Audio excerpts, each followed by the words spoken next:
All right, giving challenge. We're talking about tithing. Yep, I know you're excited, so let's go.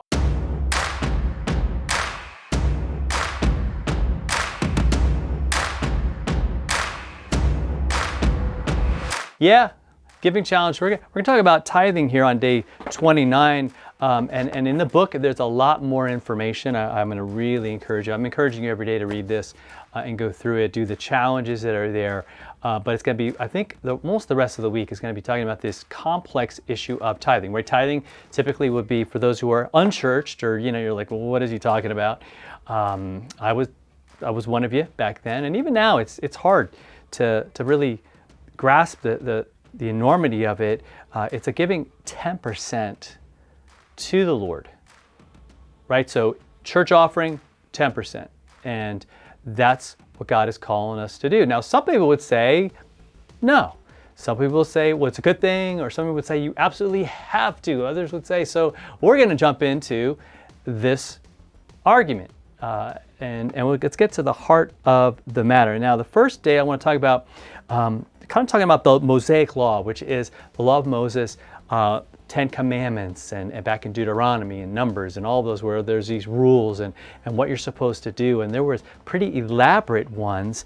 And Zach points out in the book that probably most Israelites were called to give about 23% of their income to the church, to the work of the Lord, the temple. There were all of these different, that we're going to talk about in a couple days, different tithes, right?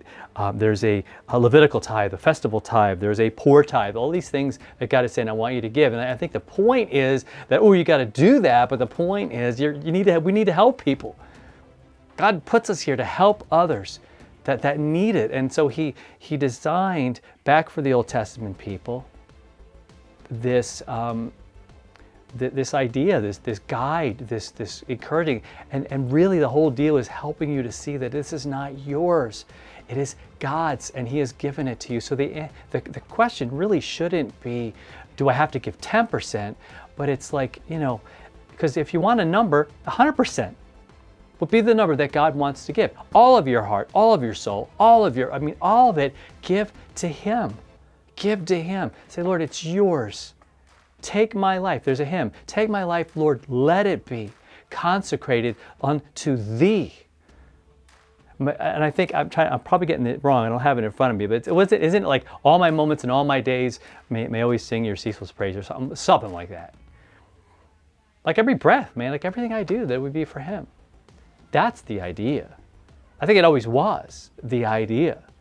And Zach actually points out that good old Abraham, before the law was even given, before the structures were in place, he gave 10% to the high priest named Melchizedek. That's a great name. Try spelling that one.